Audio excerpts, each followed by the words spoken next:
Shalom to Hasidic singer, musician, Avraham Fried. Hi Yoni, how are you? Nice to see you again. Baruch Hashem, it's always good to see you. You're here with your new album. 6 years. It took 6 years to get a new album from you. 6 years is a long time. Labor pains, yeah, it is a long time. But I was busy in the last 6 years, thank God. Doing a lot of traveling and working on the CD slowly but surely. Looking for ideas, looking for songs, meeting with composers. And in the meantime, we were able to put out the DVD live, which thank God did very well. And Kfar Chabad, which took the world by storm. And Rak Tefillah, I mean, how can we forget Rak Tefillah? Which thank God is a major hit.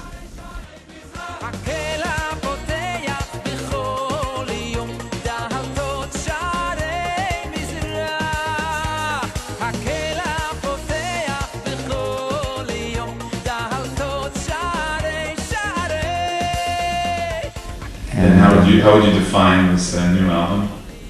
As a great album. I would define it as a super duper great album. And everyone should get it. Every Jewish house should have this new CD, Keep Climbing. Okay, that was a great commercial, but really how do you connect to the new album, your new baby? I love the songs. I think there's some great material on there. People are telling me, it was an Ishmak Kemo Avraham, it sounds like your old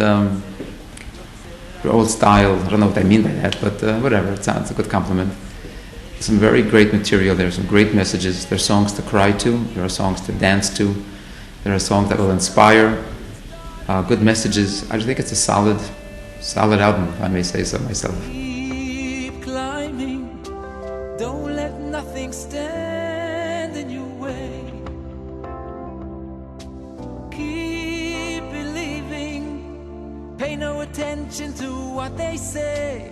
Up is where you wanna go. You mentioned old Avraham. These days there's so many different styles. Some would call it alternative Jewish music, lots of influences. Do you feel that you try to stick to a line, a certain style, or are also you going with the flow? No, I'm not going with the flow. I don't believe in going with the flow. I believe in sticking to my guns. I have a certain style, which I think is what we call the Hasidic style. In that Hasidic style, there are some areas where we'll take a disco feel, we'll take a rock feel, but that's the extent of it. I don't want to sound, I don't want to be one of those CDs where you put on the Jewish station and you're not sure, is this Jewish music? Or not sure, it's a mistake. Maybe it's the next station right next to this one, I want it to be a Jewish sound with a Jewish feeling. And the main point, of course, is that it should bring the listener closer to God. That's the main point.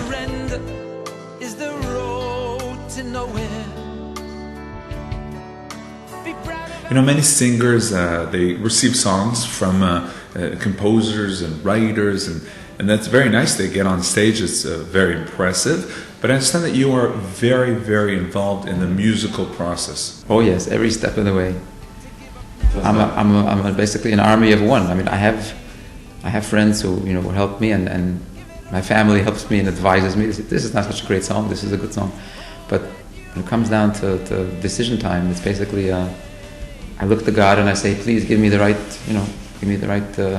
sechel to make the right decisions. But what song goes on, what the arrangement should sound like, the text, the words, everything is up for decision, and that's part of my job.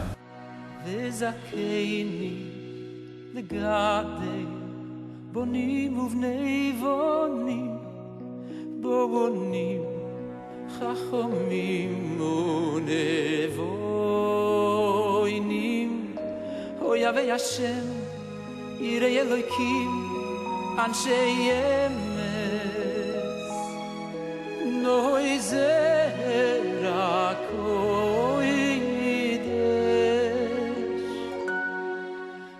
You sing in Yiddish, in Hebrew, in English. When do you feel that it's a message that you wish to convey in English? When do you feel that Hebrew, the holy tongue, the holy language is preferable? How do you decide that? It's hard to answer that question. I don't know. Sometimes I'll feel that this particular message will sound better in Yiddish.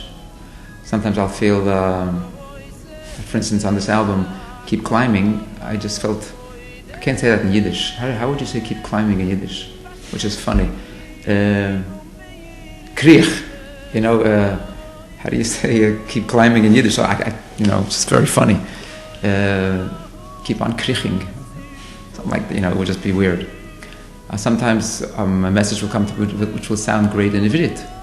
So just how it rings, I guess, helps me make the decision. Then, of course, some songs sound more geschmack and great in Yiddish. So it just depends on the theme and on the message.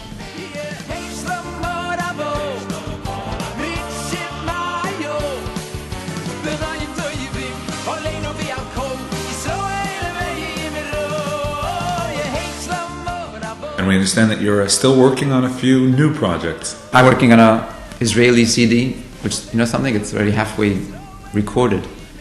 So we're we're ahead of the game with that. So I have a Yiddish tape waiting in the wings. I have a lot of good English songs that people have sent me over the years that hopefully will do an English album, and of course another Chabad album I'd love to do, another Chabad series. Now, Avraham, your visit here to Israel included a very moving, very emotional, powerful visit to the community of Itamar. You participated in the memorial event for the massacred family, the Fogel family, at the inauguration of the new synagogue, the Beit Midrash, in memory of Rabbi Udi Fogel.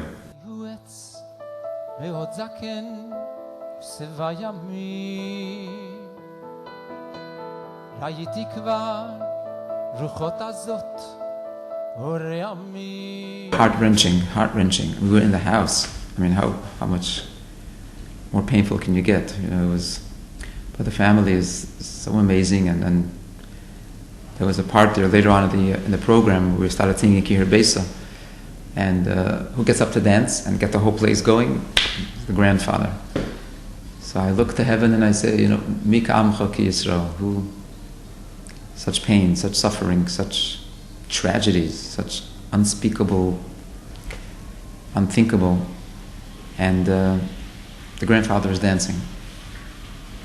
I guess he knows that very soon we'll all be reunited and all this pain will end, but it's just absolutely amazing. Just boggles the mind.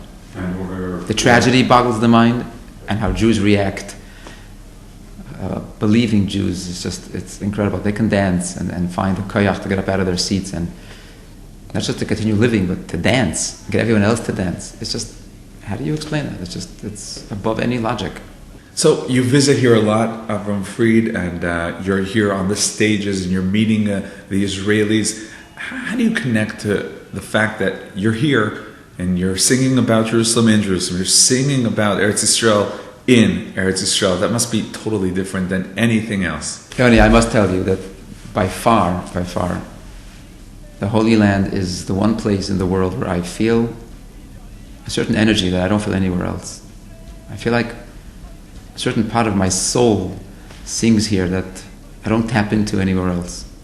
Maybe it's the audience, maybe it's the place, maybe it's the love I feel from the audience here. They're just so appreciative, and they verbalize it and let me know.